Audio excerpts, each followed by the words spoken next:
Hey US History, welcome to Lesson 3 of Chapter 16, talking about labor, rural, and economic issues. So there's been a lot of change happening, so now let's talk about everything that was going wrong, okay? So you've got a lot more people who are working now, and the demands of industrialization and the flood of immigration basically means that all of a sudden we now have a lot of people, and so we can have a lot of jobs. And so even unskilled immigrants living in difficult circumstances usually had pretty good prospects for themselves because they could get a job. But industrialization did have a human cost. Workers were used to working on farms for long days, but working 6 12-hour days or 7 combined with other factors such as unsafe factories and really not earning that much money was really putting a toll on things. Hard time also brought war widows and children into factories, so you have women and children working in places that before were meant for only men to work, and they're really not good conditions. So according to the 1900 census, you have almost 2 million children in the workforce in the United States, which was about 20% of the children in that age group. So that means that 1 in every 5 children was working full-time. And when I say full-time, I don't mean 40 hours a week. I usually mean about 72 hours a week, 6 12-hour days. So it was really, really brutal. Children as young as 5 worked in coal mines, picking up debris, stones, and sulfur from the coal, which was incredibly dangerous. And at the age of 12, they were sent down into the mines. In the seafood industry, children usually began working at the age of 8. More children worked on their family farms. And during this period, many considered child labor to be acceptable. One, because you really don't have that many adult males because of the Civil War.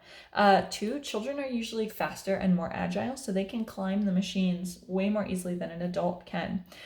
3, you don't have to pay children as much. And so all of this led to an incredible amount of child labor going on. Okay, for many families, especially immigrants, the children had to work or they wouldn't have any money. Now, as reformers drew attention to how hard the child reformers were working, governments began to enact legislation limiting things. But in 1879, only 7 states had laws limited the age of working, basically saying that if you were younger than 11, you weren't allowed. But by 1909, 40 years later, 46 states had such laws, usually saying that you had to be 14 in order to work. It basically also tried to limit the number of hours a day so that a kid could still go to school. Now, workers also began to start labor unions. So a labor union is when you say, well, all of us workers are going to band together because they can't fire us all, right? And so you try and enact change. The earliest significant was called the Knights of Labor, okay? So the Knights of Labor, this was 20% of children, at least. Now, the Knights of Labor were the earliest labor union, and they were a secret society because they were illegal of skilled and unskilled workers. Although the economy was weakened by the Panic of 1873, these did advocate for things such as an 8-hour workday, laws prohibiting child labor, equal pay for men and women, things like that. A more influential labor organization was formed in 1881, the American Federation of Labor.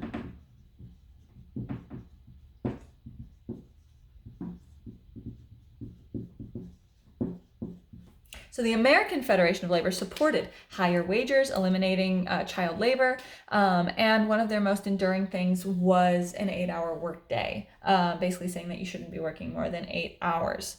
Now, labor unrest, though. Even though the American Federation of Labor is emerging in the 1880s, even before that, you do have a lot of problems. Labor violence, strikes became much more frequent. And so in 1886, you have the Haymarket riot in Chicago. Factory workers basically went on strike demanding an 8-hour workday, and police attempted to disperse the riot. Someone threw a bomb into the group of policemen, which set off a riot. And when the unrest ended, 7 policemen and 4 civilians had been killed, and a lot of other people were wounded. So it was really nasty, and it was also very embarrassing for the Knights of Labor because how do you expect people to listen to you if you throw bombs at policemen? You just kind of don't, okay? So riots, you have the Haymarket riot, and you have a couple other violent things as well. You have the Homestead strike in 1892, which is part of the Carnegie Steel Company. Basically, there was like a lockout. They proposed lowering the workers' wages because they wanted to make more money. Fighting broke out and 9 people were dead. The hired guards were beaten back, and after 5 months of strike, the workers finally agreed to the proposal and ended up breaking the union. So that didn't end as well for them. But they were able to agree to slightly higher wages ultimately. But again, the Homestead strike didn't actually really accomplish anything for the steel workers. It just made labor unions look even worse. Then you have another one. You have the Pullman strike. The Pullman strike was against the Pullman the Pullman car company, the Palace Car Company in Chicago. Pullman's most associated with railroad cars, especially railroad sleeping cars. The leader of the strike was a guy named Eugene V. Debs. He was founder of the American Railway Union and was actually a presidential candidate at one point. The Pullman strike was precipitated by wage reductions. These people keep getting their wages docked and docked and docked. There were 5 of them. They totaled 25% of their wages. Okay, so let's say you were earning $2 an hour. Now all of a sudden you're only earning $1.50 an hour. And how are you supposed to feed your family? You just can't. You can't handle wage reductions like that. And so basically Debs forms a union, orders all members to cut the passenger cars out of trains and leave them standing on the tracks. It was a boycott. It affected all Western railroads. When the strikers got fired because they were sabotaging the train cars, the government starts to get involved. The strike becomes general and traffic basically stops. It's really hard to get anywhere because they don't have cars yet. And Grover Cleveland basically said, we still need to be able to deliver mail. And so the federal courts issued an injunction, which is a court order forbidding Debs to further encourage the strike. Debs ignored the order, ended up going to jail, and claimed that he became a socialist there. But really, he was a socialist kind of his whole life. So socialism is like government regulation over means of production so that the private sector can't do it. After Debs' release, he became a leader of the Socialist Party. So ultimately, Pullman strike, it did result in some protection of the workers, but it didn't affect the workers as much as they hoped it would. Okay, so now let's talk about rural issues. Rural issues, you've got industrialism, innovation, important changes with the agriculture, right? Because before industrialization, almost everybody's a farmer because that's really the only thing you can do, right?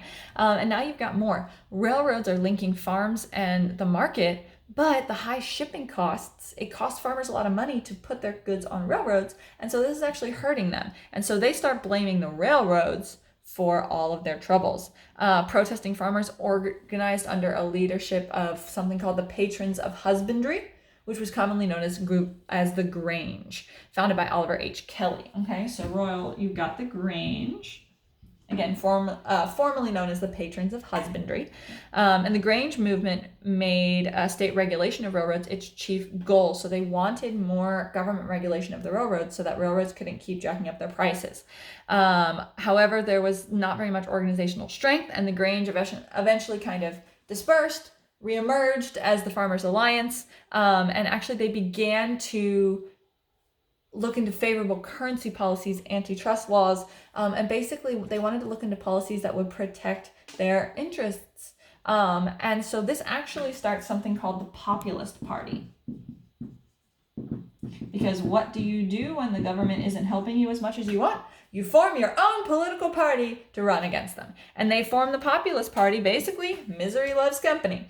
And so although the party officially formed in 1891, the Populists polled more than 1 million voters in the 1892 election. Now, not enough to win. However, that's enough to make a pretty big deal out of things. And so, in fact, the third party carried 4 Western states and showed remarkable strength in the South. So it was a lot more successful than anybody thought. The issue, though, was currency policy. After the failure of greenback efforts under Grant, basically they wanted to view coinage of silver as the answer to kind of all their problems. So basically what they wanted to do was they wanted to create unlimited coinage of silver. So start making silver coins. This was the concept of free silver, and it basically, they were inflating the economy, which would make more money available. So it'd be like the modern day equivalent of just printing a whole bunch of $100 bills. Okay, sounds great, right? Because there's going to be more money out there. People thought that free silver would make it possible for the debtor to pay off all of his debts, to start anew, and to invigorate all of the industries of the country. However, if you inflate the prices of one thing, which would make the farmers making more money, you also inflate the prices of everything else. Like you would inflate the cost of shipping, you would inflate the cost of farm equipment. And so farmers didn't really think about the fact that, yes, they would get more money for their products, but at the same time, they also have to pay more money. So it's really no change in the long run. So that was the issue with the Grange. Moving on to some politics, okay? So we've got the Panic of 1893, which destroys Grover Cleveland's basically popularity, even though it wasn't his fault, like we talked about yesterday. So now you have the gold bugs versus the silver bugs. And that had a lot to do with the gold standard versus silver. And so you now have a guy that we've heard about before, William McKinley, author of the wildly unpopular McKinley Tariff from yesterday, and he is versus a Nebraskan named William Jennings Bryan.